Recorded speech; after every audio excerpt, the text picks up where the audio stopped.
Listo, empieza la grabación. Estamos en la clase de las exposiciones de las imágenes de la organización. Hoy por la contingencia, por la situación que pasó con la comunicación, la semana pasada tuvimos un problema de comunicación que nació conmigo, pero terminó con ustedes, con los grupos que debían exponer hoy. Entonces solamente vamos a trabajar la que se llama la imagen como sistema político. Para dentro de 8 días, para la clase del próximo viernes, entonces, quedan 3 exposiciones, que son la organización como cárcel psíquica, que es el grupo 6 expone el capítulo 7. El grupo 8 que es la organización como cambio y transformación.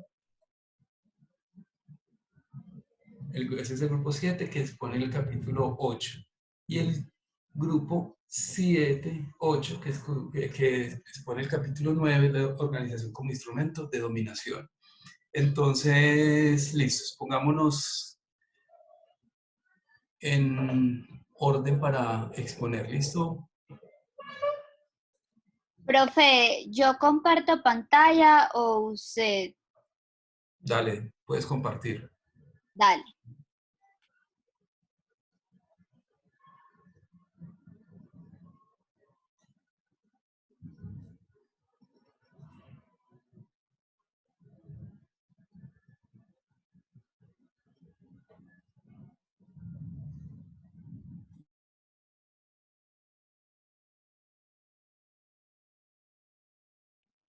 Profe, ¿sí se ve? Sí, Hola. sí, sí se está Ah, viendo ahora, qué pena, pero es que como apagué el micrófono. bueno, muy buenos días.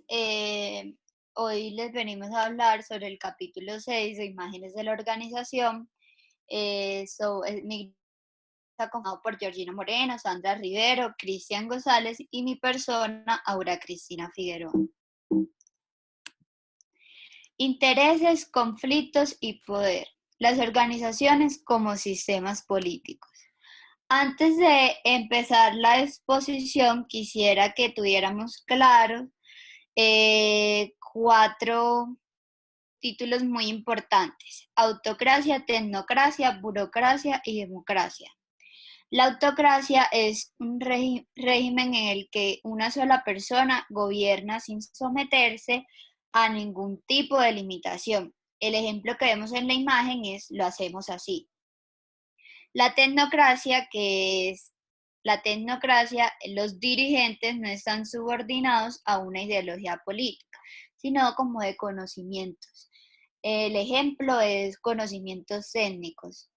La burocracia, que es un conjunto de actividades y trámites que se resuelven en un asunto administrativo, cómo lo hacemos, más que todo cada uno haciendo algo. La democracia, que es el derecho del pueblo a elegir y controlar a sus gobernantes. En este caso, la organización sería y estaría conformada de esa forma. El pueblo serían los empleados y los gobernantes, los empleadores, gerentes, entre otros. Bueno, recordemos el capítulo 6 de Imágenes de Organización, donde nos decían que vivimos en una sociedad democrática. Nos pusieron un ejemplo de un trabajador que siempre se quejaba de que su gerente lo trataba súper mal. Eh, Nos hacíamos preguntas de por qué tendría que obedecer las órdenes de mi jefe 8 horas al día. Listo, la compañía paga nuestros sueldos, pero no significa que tiene derecho a mandar en nuestras creencias y en nuestras opiniones.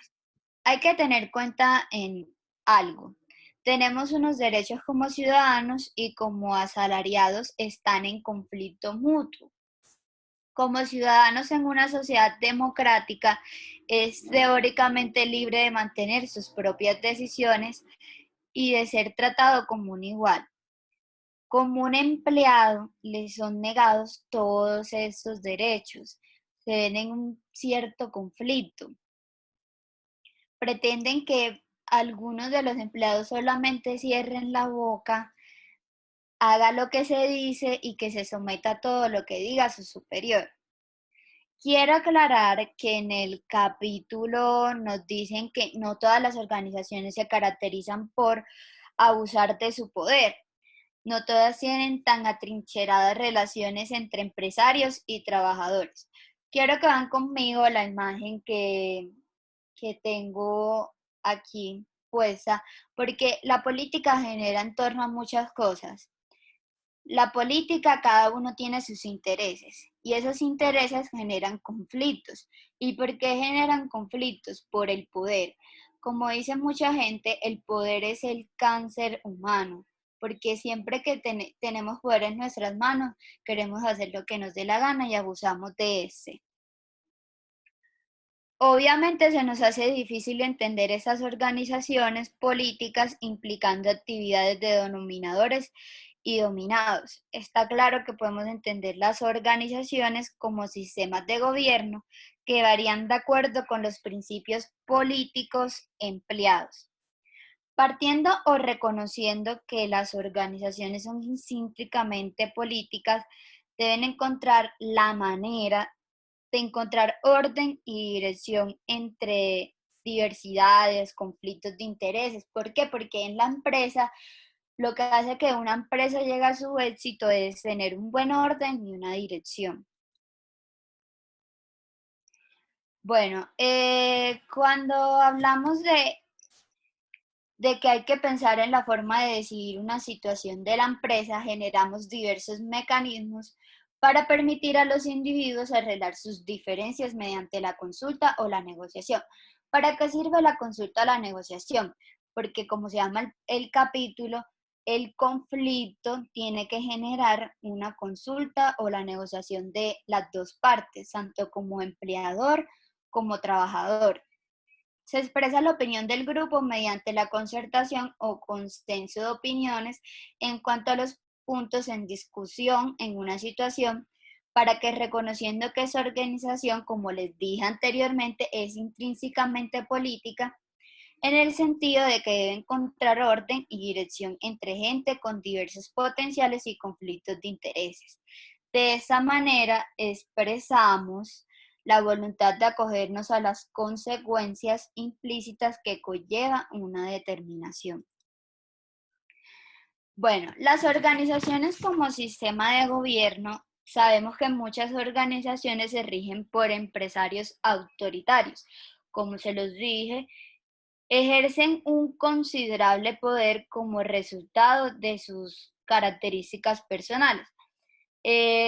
Lazos de parentesco, habilidad de procurarse influencia y prestigio dentro de la organización. Quiero dar un ejemplo de esas empresas, por ejemplo, algunas son dirigidas por sus dueños, donde gobierna el principio de ese es mi negocio y hago lo que quiero. La base del orden diario de esas organizaciones tienden a ser autocráticas y no democráticas. ¿Por qué quise definir al principio esas palabritas? Porque siento que tienen en esa exposición mucho que ver, entonces es mejor tenerlas definidas para no embolatarnos. Entonces, ¿qué les decía? Que en el orden diario de esas organizaciones tienden a ser más autocráticas que democráticas. En ellas, la última instancia de poder que determina la actuación descansa en las manos de un simple individuo o grupo. Aunque se nos pueda hacer raro en la práctica de esta, podemos encontrar una organización que sea completamente autocrática. Pero muchas organizaciones también tienen fuertes tendencias y características autocráticas. Cuando citamos términos como autocracia y democracia, nos vamos implícitamente a paralelismos entre las organizaciones y los sistemas políticos. Hacemos lo mismo cuando hablamos de burocracias, tecnocracias, porque en cada caso caracterizamos la organización como en términos de un estilo particular que tiene reglas políticas. En cada una de esas palabras, el sufijo racía, que deriva del griego kratia, significado poder, dominio. Es asociado porque indica la naturaleza precisa del poder o dominio del empleado. A continuación los dejo con mi compañera.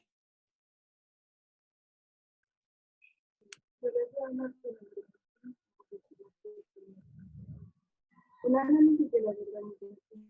No se está escuchando bien, no se está escuchando bien.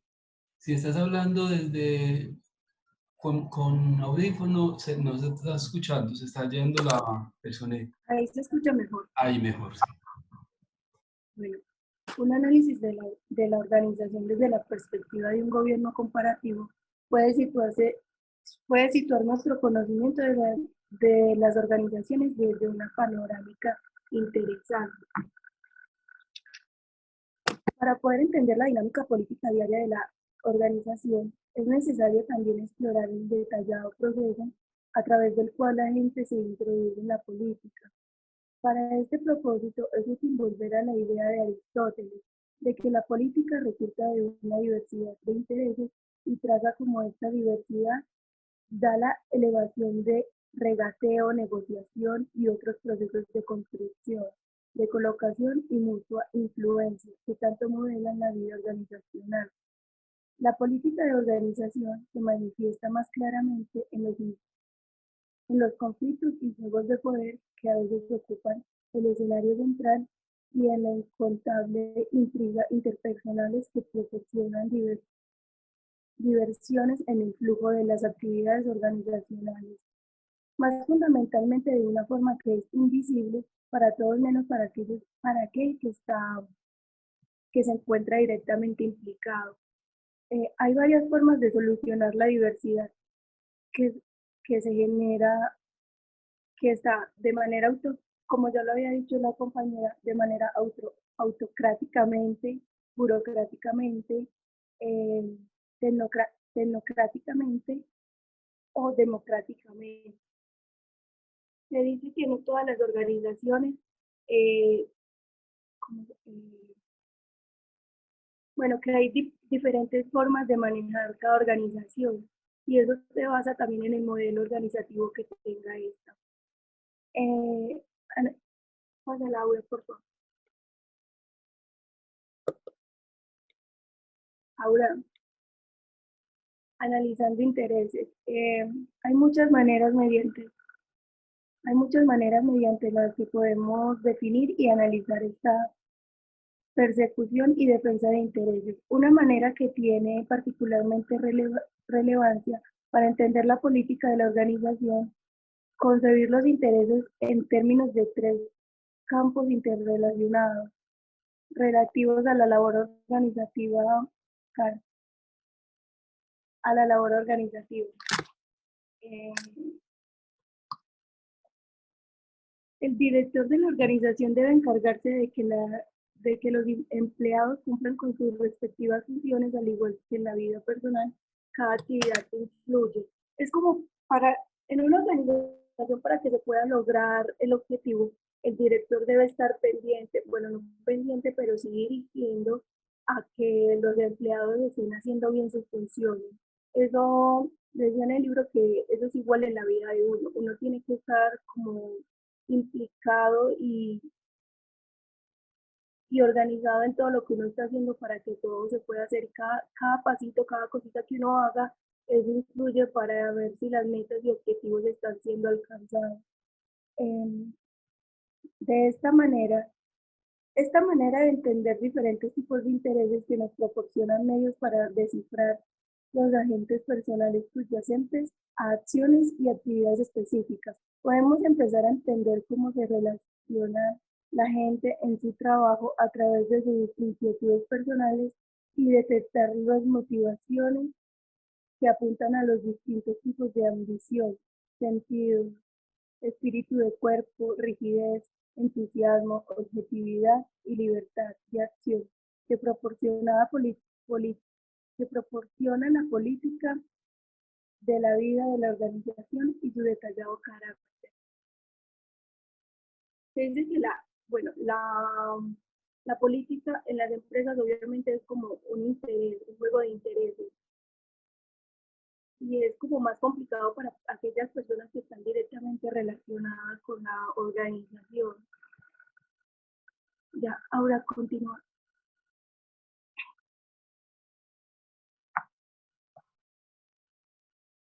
Bueno, yo les voy a hablar sobre el conflicto en las organizaciones. Entendiendo el conflicto dentro de las organizaciones, los conflictos surgen siempre que los intereses chocan. Hola, ¿sí me escuchan? Sí, Sí, dale, habla, te estamos escuchando perfectamente. Listo. Los conflictos surgen siempre que los intereses chocan en contextos de la organización. Suelen ser como una fuerza disfuncional que pueden atribuirse a algún lamentable cúmulo de circunstancias o causas. Los conflictos pueden darse por problemas de personalidad, rivalidad entre compañeros y siempre chocan, como los de producción y los del área comercial. Son hechos desafortunados que deberían desaparecer dentro de las organizaciones o empresas como tal. El conflicto puede ser personal, interpersonal o entre grupos. Pueden construirse dentro de las estructuras, organizaciones, como funciones, actitudes y estereotipos de la organización. Los conflictos pueden ser explícitos o encubiertos. Todo esto puede tener origen por una divergencia de intereses o conflicto de intereses. El sociólogo escocés Tom Booth, no sé si se pronuncia así, Sí, indica que las organizaciones más modernas promueven varios tipos de actuaciones porque están diseñadas como sistemas de competición y colaboración simultánea. Las dimensiones conflictivas de las organizaciones casi siempre están simbolizadas en el organigrama jerárquico, que a su vez es un sistema de cooperación. Incluso cuando la gente reconoce la importancia de trabajar juntos, se combinan elementos contradictorios que crean varios tipos de conflictos, que pueden tener historia, pueden estar presentes desde tiempo atrás.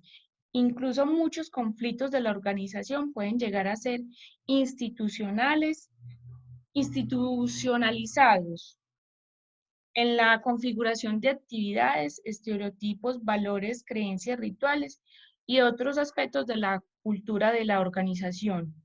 Los conflictos pueden ser así una fuente importante de innovación que anima a las partes implicadas a buscar soluciones a los problemas subyacentes en beneficio de todos. Esto podríamos decir que a veces los conflictos, pues esto final podríamos tomar lo que a veces los conflictos no son tan malos dentro de la empresa, sino que eso por motivos de ese conflicto hace que haya un avance dentro de la organización o que se saquen cosas buenas.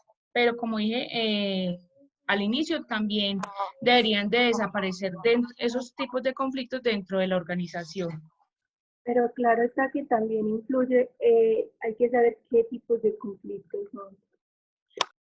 Por eso decíamos que habían varios tipos de conflictos dentro de la organización y que de esos pueden derivarse cosas buenas o que no se deben presentar como tal, ¿cierto? Ahora me pasas la siguiente, por favor. Ahora vamos a explorar lo que es el poder dentro de una organización. El poder es el medio a través del cual los conflictos de intereses son resueltos en última instancia. El poder influye quién lo ejerce, cuándo y cómo dentro de una organización. En los últimos años, los teóricos de la organización y la dirección se han dado cuenta de la importancia del poder para explicar los asuntos de la organización. Mientras algunos ven el poder como un recurso, como algo que uno posee, otros la ven como una relación social, caracterizada por algún tipo de dependencia que puede ser sobre algo o alguien. La mayoría de los teóricos de la organización toman como punto de partida para definir el poder concepto ofrecido por el experto en ciencias políticas americano Robert Dahl, que sugiere que el poder implica una habilidad de hacer que otra persona haga algo que no habría hecho nunca. Esto conlleva a un estudio de las condiciones el acá, el aquí y el ahora, donde una persona o organización depende de otra, mientras que para otros conduce al examen de las fuerzas históricas de la relación al poder. Esto lo hacen a través de varias fuentes de poder, donde explican sus intereses y formas de hacerlo, ayudando a entender la dinámica del poder dentro de una organización. A continuación tenemos 14 fuentes de poder, como le dije anteriormente, que ayudan a explicar ese poder dentro de una organización. Pasos, por favor. La primera es la autoridad formal. La ejerce un jefe superior sobre las personas o subordinados, es de dos tipos. Ahora no alcanzo a ver. O funcional según se ejerza sobre una persona o grupo, cada uno. Lineal o funcional. Lineal o funcional, gracias, profe. Según se ejerza sobre una persona o grupo, cada uno para funciones distintas. La primera y más evidente fuente de poder es en una organización es la autoridad formal, una forma de poder legitimada que es respetada y reconocida por aquellos en los que obra recíprocamente. Como el sociólogo Max Weber ha observado, la legitimación es una forma de aprobación social que es esencial para establecer las relaciones de poder. Y se presentan cuando la gente reconoce que una persona tiene derecho a mandar sobre parte de la vida humana y cuando los dominados consideren que es su deber obedecer. La autoridad formal cuenta con 3 características, que es el carisma, la tradición o la fuerza de la ley. Si miramos la autoridad carismática, se da cuando la gente respeta las cualidades especiales de un individuo y cree que esas cualidades le dan derecho a actuar en su nombre, el liderazgo de alguien, ¿cierto? La autoridad tradicional se produce cuando la gente respeta las costumbres y prácticas del pasado e inviste la autoridad en aquellos que simbolizan y encarnan estos valores tradicionales. La autoridad burocrática o racional legal surge cuando la gente insiste en que el ejercicio del poder depende de la correcta aplicación de reglas y procedimientos formales. O sea, cuando actuamos en pro de las reglas y normas que hayan dentro de una organización. Las posiciones formales en el esquema de una organización definen así competencias de autoridad delegada. Para extender esa autoridad a través del consentimiento de aquellos que caen bajo el modelo de mando, la estructura de la autoridad es también una estructura de poder. El sindicalismo ha canalizado el poder existente en los niveles más bajos de la pirámide para desafiar al poder de los más altos. O sea, cuando se forman asociaciones sindicales es para defender o para ejercer poder sobre esos pequeños y defenderlos ante el poder de los altos mandos, por decirlo de alguna manera. La segunda sería el control de los recursos escasos.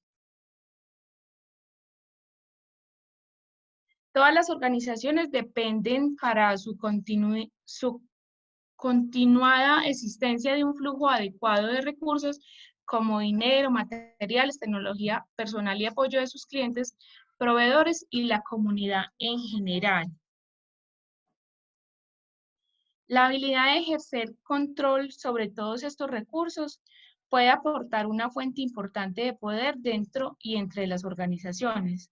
Cuando empezamos a hablar del poder asociado a los recursos, la atención suele centrarse en el papel del dinero. El dinero es el más líquido de los recursos y puede ser convertido en otros. Una persona con habilidad reconocida, un proveedor con una preciosa materia prima o una persona con información de una nueva oportunidad de investigación pueden ser convencidas frecuentemente para que cambien sus valores, sus valorados recursos a cambio de un precio atractivo. El dinero puede también convertirse en promociones, amenazas patronales, promesas o favores para comprobar la lealtad, servicio, apoyo o simplemente la complicidad.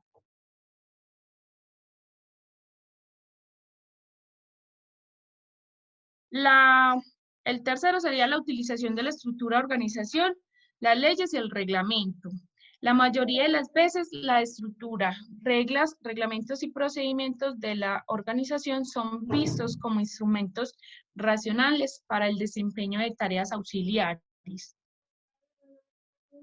Las normas y reglamentos son creadas, invocadas y usadas en una moda proactiva o retrospectiva como parte de un juego de poder.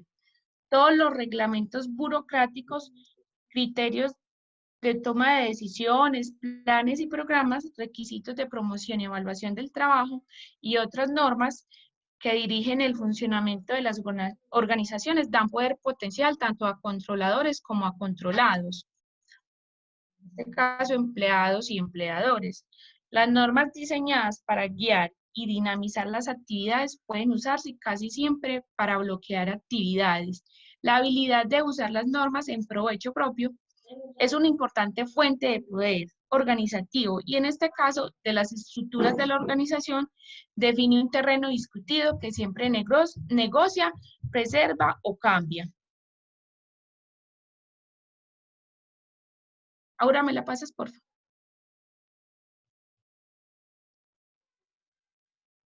La cuarta es control de los procesos de decisión. La habilidad para influir en los resultados de los procesos de toma de decisiones es un bien reconocido fuente de poder y que ha traído considerable atención en la literatura de la teoría de la organización. El control de los procesos de toma de decisiones es como cómo puede tomarse una decisión, a quién puede implicar, cuándo será tomada. Al determinar si una decisión puede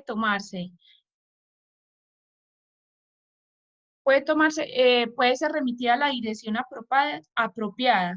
También podemos mirar si debe ir antes a un comité y qué comité es, si debe ser apoyada por un informe completo o si aparecerá en un programa que es adecuado, que tenga un duro recorrido o un paso fácil, el orden de una agenda e incluso si la decisión debiera ser discutida al principio o al final de la reunión.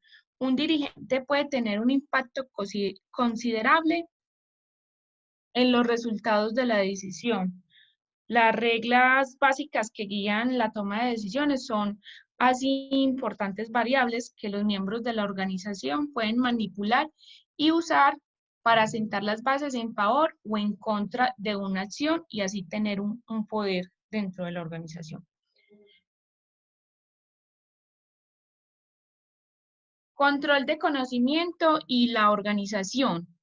Particularmente. Espérame un segundito. Jóvenes, recuerden que estamos hablando de las formas de asumir el poder. Ellas plantean, pues el libro plantea 14 formas en que uno puede tener poder sobre los otros dentro de las organizaciones. Adelante, Sandra. Gracias, profe. El control del conocimiento.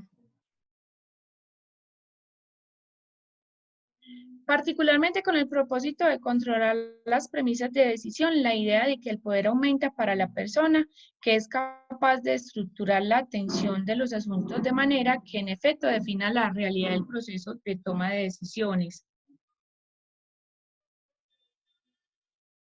Dentro de las organizaciones suelen haber personas conocidas como porteros abriendo y cerrando los canales de comunicación y filtrando, resumiendo y analizando o modelando así el conocimiento de acuerdo con una visión del mundo que favorece sus intereses. Muchos aspectos de la estructura de la organización, especialmente las divisiones jerárquicas y departamentales, influyen en cómo fluye la información y es rápidamente usada por porteros no oficiales para conseguir sus propios fines, incluso por el simple proceso de frenar o acelerar flujos particulares de información, haciendo así el conocimiento asequible de manera puntual o demasiado tarde para ser usado por sus receptores. El portero puede ejercer un poder considerable cuando se tiene la información. Control de límites. Cualquier estudio del poder en las organizaciones debe prestar atención a lo que a veces se conoce como dirección jurisdiccional. La noción de jurisdicción se usa para referirse a la relación entre diferentes elementos de una organización. En este hablamos de los límites de los límites entre diferentes grupos de trabajo o departamentos o entre una organización y su entorno, dirigiendo y controlando las transacciones jurisdiccionales o limitantes. La gente es capaz de conseguir poder considerable. La búsqueda de autonomía de individuos, grupos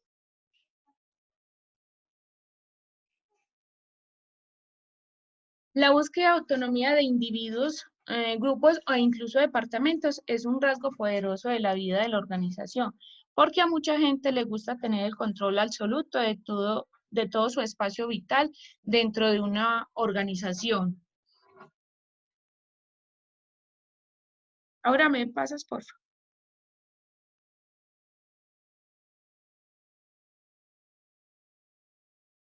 Voy, Sandris. Gracias. La 7 es la capacidad de tratar con la incertidumbre, es la habilidad de enfrentarse a las dudas que influyen en las operaciones diarias de una organización.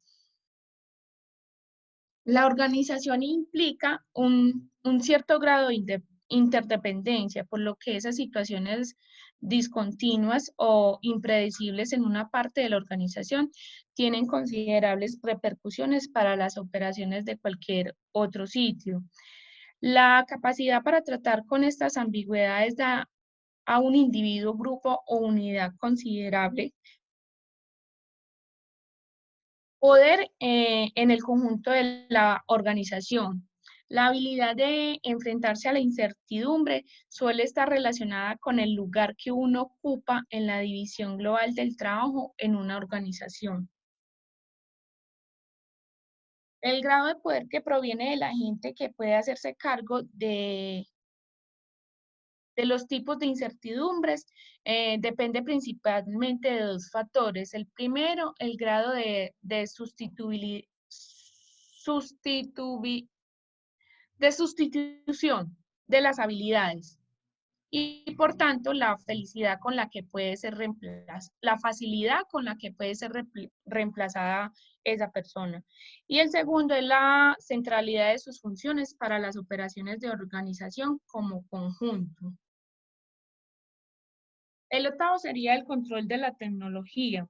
La tecnología ha servido como instrumento de poder, mejorando la capacidad de los humanos para manipular, controlar e imponer a su medio ambiente.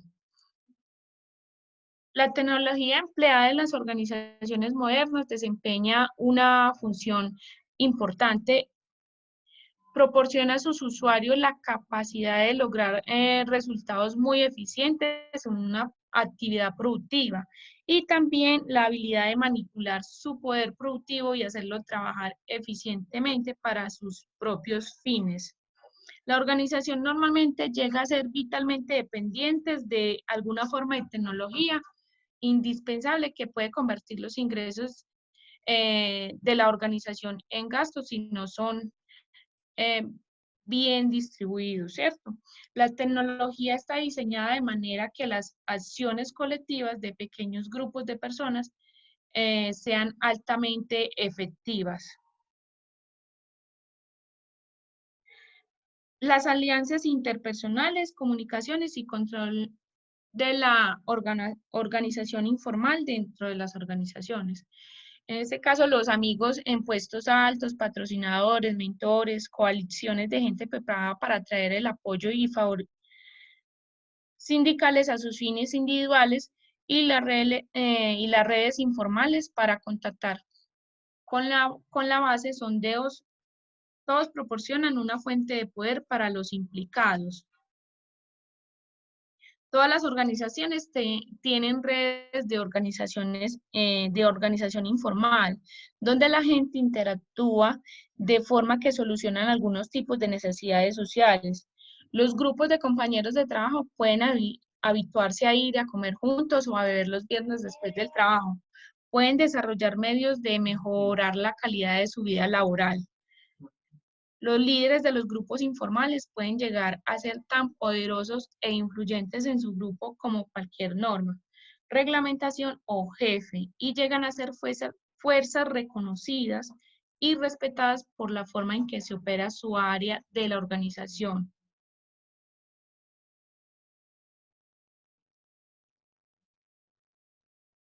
Ahora me la pasas, por favor. Control de las contraorganizaciones. Otro camino de poder en las organizaciones descansa en el establecimiento y control de lo que llamamos contraorganizaciones. Otra forma de poder que se ve en las organizaciones está en el establecimiento y control de, bueno, los sindicatos son los más conocidos dentro de las organizaciones, articulando y trabajando para un sindicato, una asociación de consumidores, un movimiento social, cooperativa o grupo de presión que también se da dentro de las organizaciones. Puede llegar un representante de algún organismo del gobierno o líder y equilibrar las relaciones de poder dentro de esta organización. Simbolismo y manipulación de las ideas.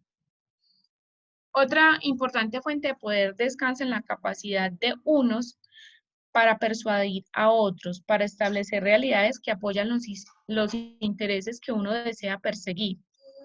El liderazgo, en última instancia, implica una capacidad de definir la realidad de otros.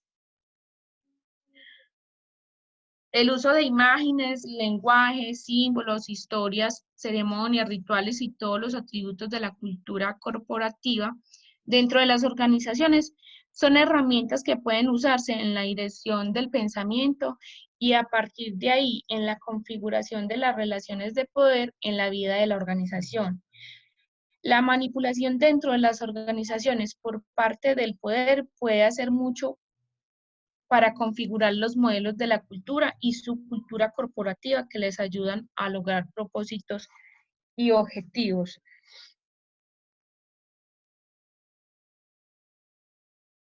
Sexo, control y de las relaciones de sexo.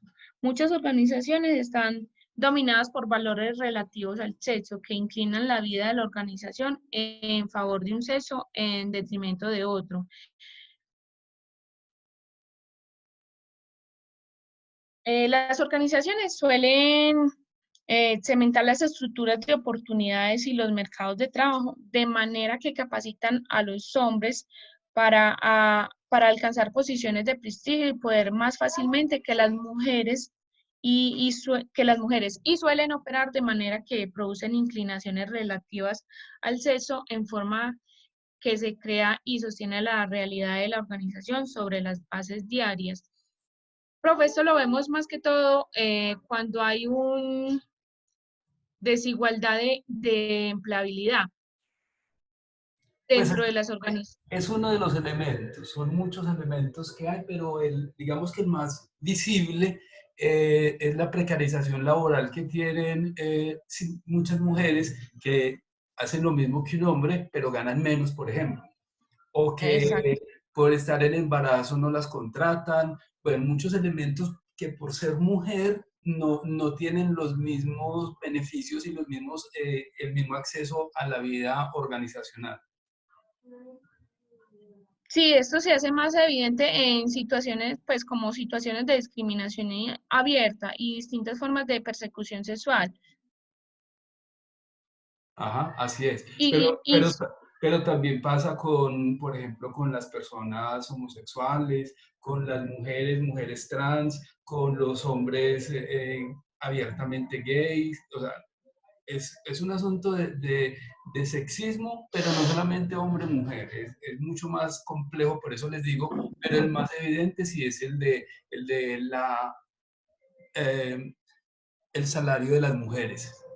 Ese es el que la se ve con inequidad, la pues no inequidad sé cuál sería salarial. la palabra Sí, correcta. inequidad salarial. Eh, exacto. Bueno, esto impregna como tal la cultura de la organización de una manera que es mucho menos visible. Ahora me pasa la otra, por favor.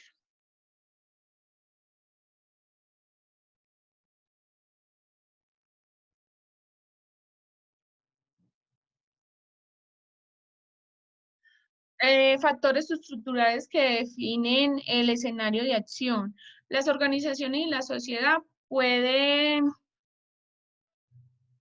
abarcar en cualquier momento una variedad de actores políticos proyectados sobre una variedad de bases de poder. El escenario es el que engarzan en sus variados tipos de fuego de poder, se define por lógica del cambio configurado, la época social en la que viven.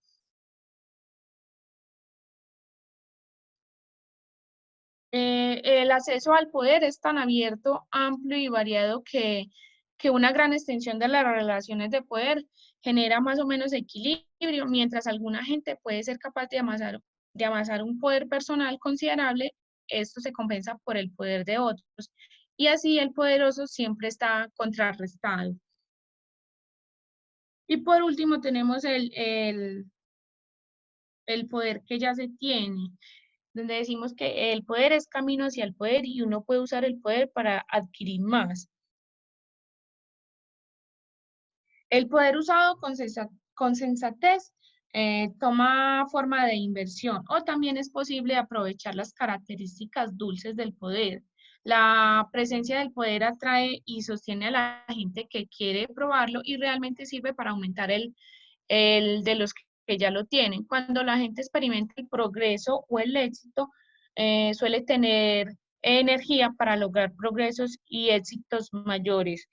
Es el avance o, por decir, cuando los subalternos o van subiendo, escalando jerárquicamente dentro de esa pirámide organizacional. La ambigüedad del poder. Está lejos de ser claro si el poder debería ser entendido como un fenómeno de comportamiento interpersonal o como la manifestación de los factores estructurales profundos de una organización. Entonces, podemos decir que en este caso el poder puede ser muy bueno dentro de una organización porque puede generar avances o podemos quedarnos estancados como tal dentro de la organización.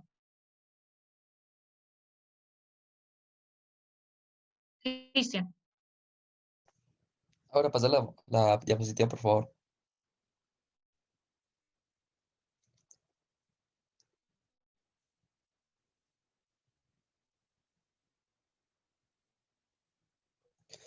Bueno, ya vamos a hablar del siguiente tema que se llama Dirigiendo Organizaciones Pluralistas.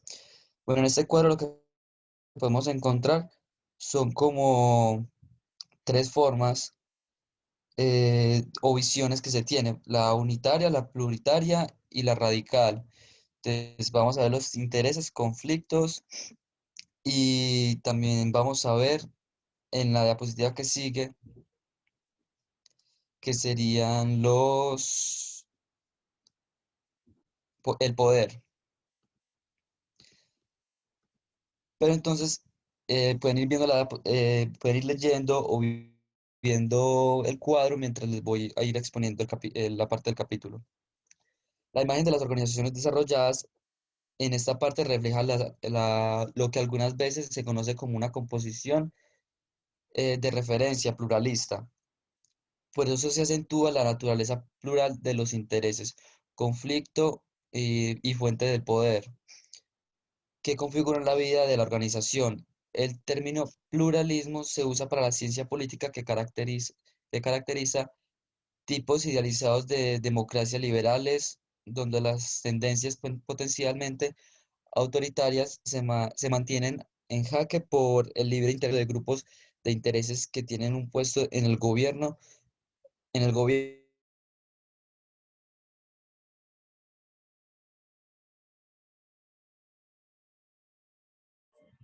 Cristian, se te fue el sonido. De Cristian, Aristóteles. Profe, Cristian. sí, profe. Ah, es que se te fue el sonido, no estabas escuchando nada. Adelante. ¿No escuchaste nada de nada o en dónde Sí, sí, quedaste? en un momento ya no, o te quedaste callado un rato largo. No, no, en ningún momento. Ah, bueno, no, entonces sí se fue un rato el sonido. Pero un poquito, repite solamente lo último que dijiste. ¿Escuchaste la definición del término pluralismo? Sí, Bueno, entonces voy a ir desde acá. La visión pluralista de la sociedad, donde diferentes grupos negocian y compiten por compartir el equilibrio del poder y usar sus influencias para realizar la ideal política de Aristóteles.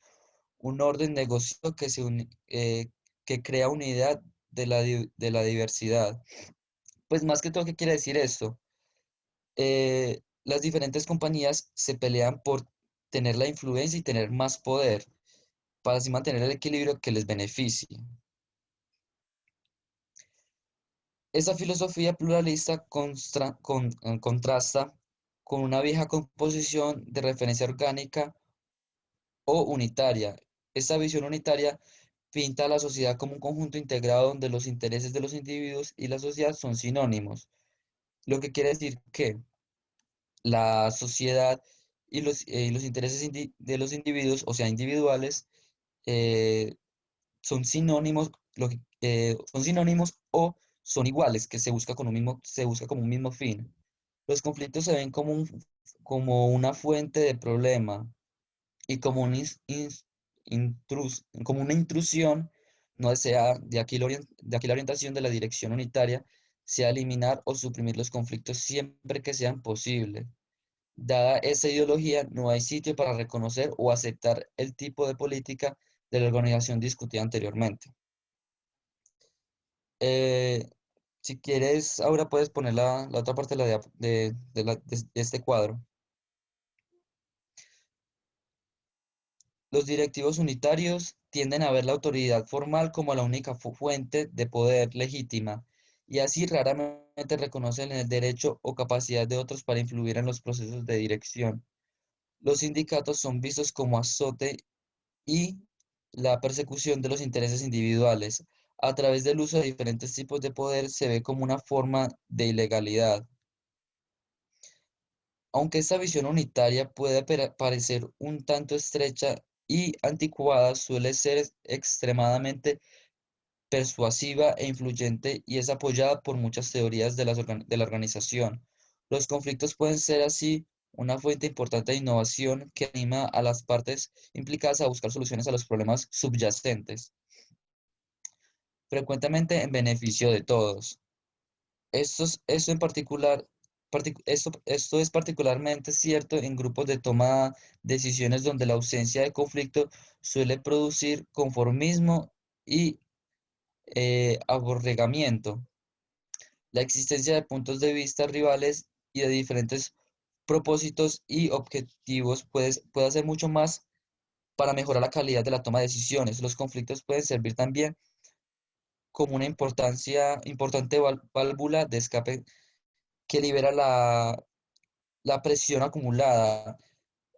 Esto facilita procesos de acomodación mutua a través de la exploración y resolución de las diferencias, a menudo de manera previenen resoluciones más subversivas o explosivas.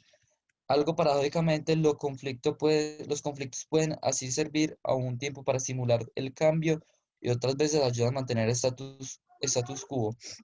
Entonces, podemos ver que la democracia ayuda a que las personas den sus puntos de vista y a tomar una mejor decisión para, para que todo sea en status quo, que todos tengan un poco de lo que quieren. Entonces eso es lo que se podría ver con el pluralismo, que todos tengan un poco de lo que quieren, o que entre todos se construya lo que quieren. La siguiente diapositiva ahora, por favor. La siguiente diapositiva, la otra, ya vamos a hablar de las ventajas y limitaciones de la metapolítica.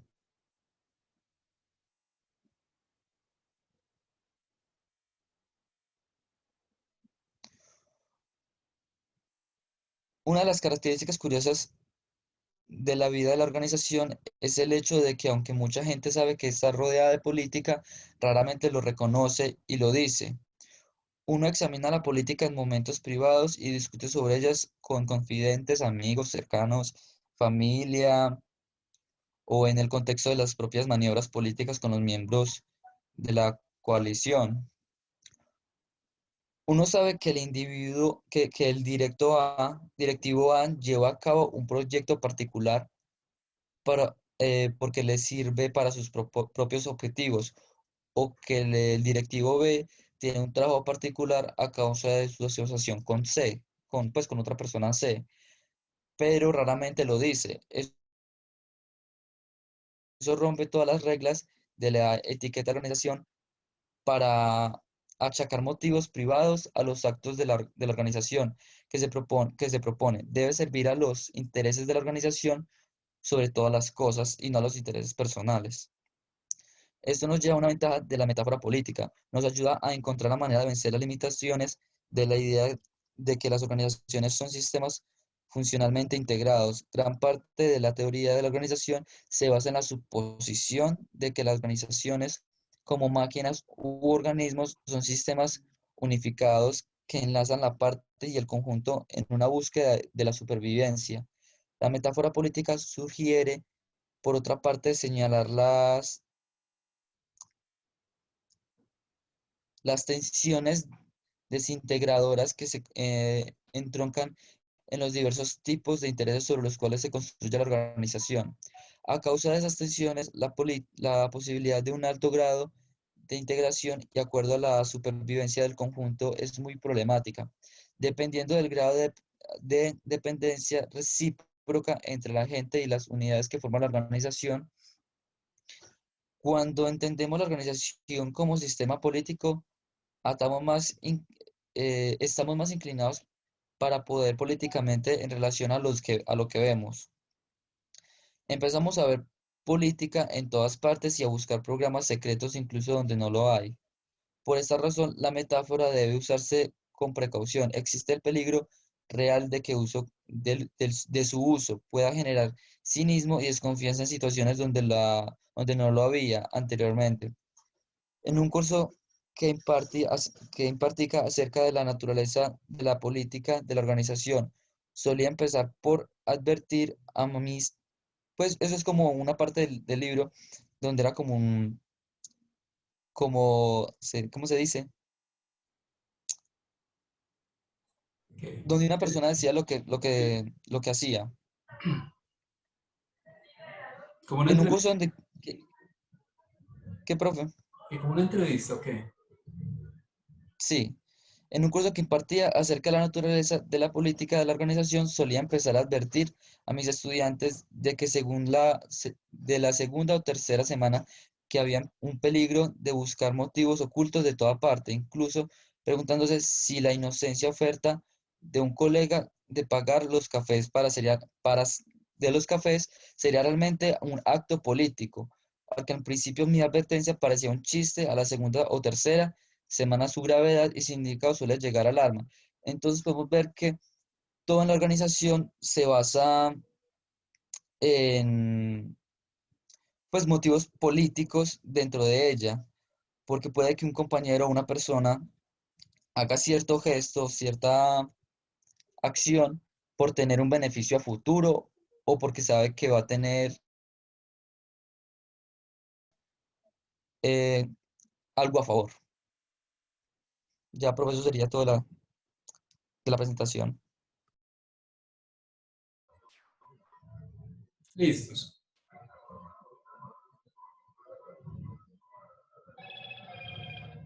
Sí, profe. Ok. Entonces, venga, aquí hagamos un llamado de atención. Déjame aquí esto para acá. Y esto para acá.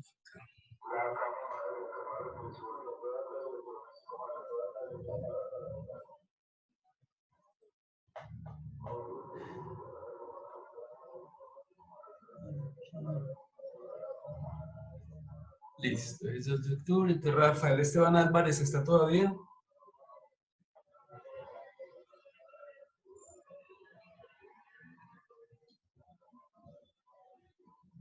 Rafael.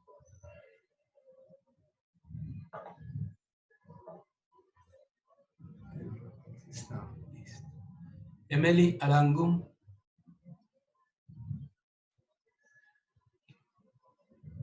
Emily. ¿No Profe, están? yo. Ah, ok. Así que no me están escuchando.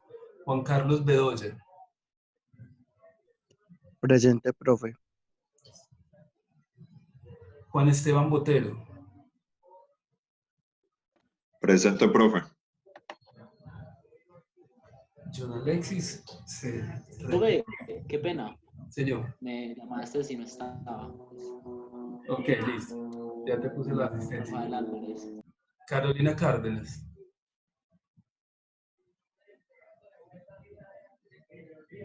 Carolina.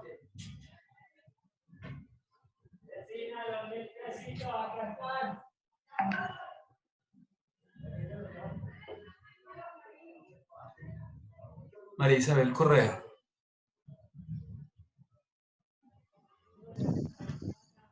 Profe, ella tuvo problemas de conexión toda la mañana. Ah, bueno, listo.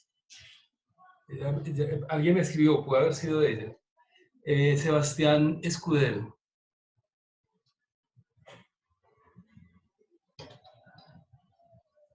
Sebastián.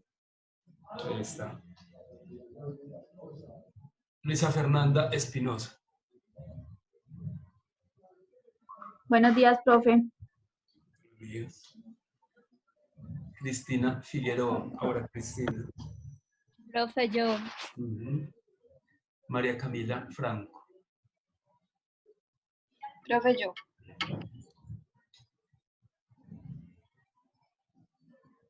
Déjame paro la grabación para que no quede todo esto aquí, que ya no necesitamos grabar. Stop.